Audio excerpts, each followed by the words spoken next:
G T എഡ്യൂക്കേഷന് മറ്റു വീഡിയോയിലേക്ക് സ്വാഗതം. അപ്പോൾ നമ്മൾ ഇന്ന് ഡിസ്കസ് ചെയ്യാൻ പോകുന്നത് ഫ്യൂച്ചർ ടെൻസിലെ സിമ്പിൾ ഫ്യൂച്ചറിനെ കുറിച്ചാണ്.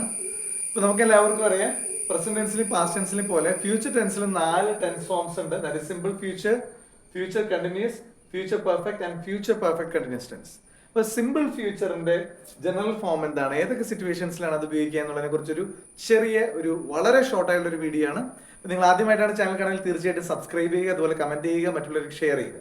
ഓക്കെ, നമുക്ക് സബ്ജക്റ്റിലേക്ക് വരാം. സിമ്പിൾ ഫ്യൂച്ചർ എന്ന് പറയുമ്പോൾ അതിന്റെ ജനറൽ ഫോം എന്ന് പറയുന്നത് വളരെ സിമ്പിൾ ആണ്. Subject plus will plus first form of the verb. അപ്പൊ ഫസ്റ്റ് ഫോമിന് നമുക്ക് സാധാരണ V1 എന്നൊക്കെ പറയാം. ചില ആൾക്കാർ V1 എന്നൊക്കെ ആയിരിക്കും വെർബിന്റെ ഫസ്റ്റ് ഫോം V1. ഓക്കെ, അപ്പൊ subject plus will plus first form of the verb. അപ്പൊ വില്ലിന് നമുക്ക് ഷാൽ ഇവിടെ വരാം, വിൽ ഓർ ഷാൽ നമുക്ക് ഉപയോഗിക്കാം. പക്ഷെ ഷാൽ നോർമലി ഐയുടെ ഒപ്പം വീയുടെ ഒപ്പം മാത്രമേ ഉപയോഗിക്കുള്ളൂ, ബാക്കി എല്ലായിടത്തും വില്ലാണ് വരിക. അപ്പൊ വില്ല് എന്ന് പറയുന്നത് ഐയുടെ ഒപ്പവും വീയുടെ ഒപ്പവും നമുക്കെല്ലാം ഉപയോഗിക്കാം. ഓക്കെ, സോ ഞാനൊരു എക്സാമ്പിളിലൂടെ എഴുതിയിട്ടുണ്ട്. I will go to Mumbai on next week. ഞാൻ അടുത്ത ആഴ്ച മുംബൈയിലേക്ക് പോകും. അപ്പൊ ഇതൊരു ഷുവർട്ടിനൊക്കെ സൂചിപ്പിക്കുന്ന ഒരു കാര്യം. ഞാൻ അടുത്ത ആഴ്ച മുംബൈയിലേക്ക് പോകും, അല്ലെങ്കിൽ ഐ വിൽ ഡു ദാറ്റ്, ഞാൻ അത് ചെയ്യും എന്നൊക്കെ. ഇവിടെ നമുക്ക് വില്ലിന് പകരം നമുക്ക് വേണമെങ്കിൽ ഷാൽ ഉപയോഗിക്കാം.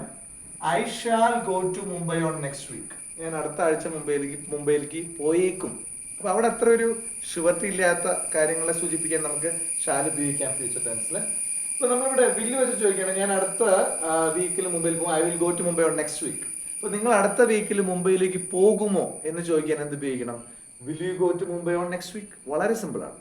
ഓക്കെ, അപ്പൊ നമുക്ക് ഒരാളോട് നാളെ നിങ്ങൾ അങ്ങോട്ട് പോവോ, നാളെ നിങ്ങൾ കളിക്കാൻ പോവോ, ഇതൊക്കെ ചോദിക്കാനായിട്ട് നമുക്ക് will you go to play on tomorrow, നാളെ നിങ്ങൾ കളിക്കാൻ പോവോ.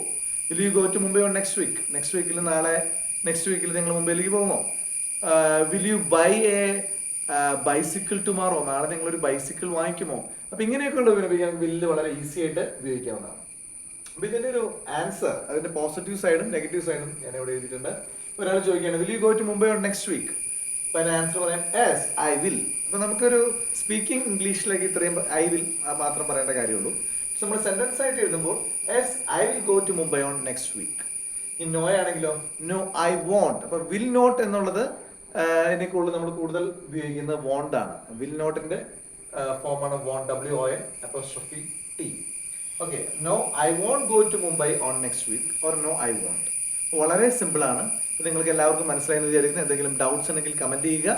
വളരെ ഷോർട്ട് വീഡിയോ ആണ്. നമുക്ക് കുറെ കാര്യങ്ങൾ ഇതിന്റെ യൂസേജിനെ കുറിച്ച് പറയാനുണ്ട്. അത് മറ്റു വീഡിയോകളിൽ നമുക്ക് പറയാം. മറ്റു വീഡിയോയുമായി നമുക്ക് വീണ്ടും കാണാം. അതുവരെ this runs Thomas signing out.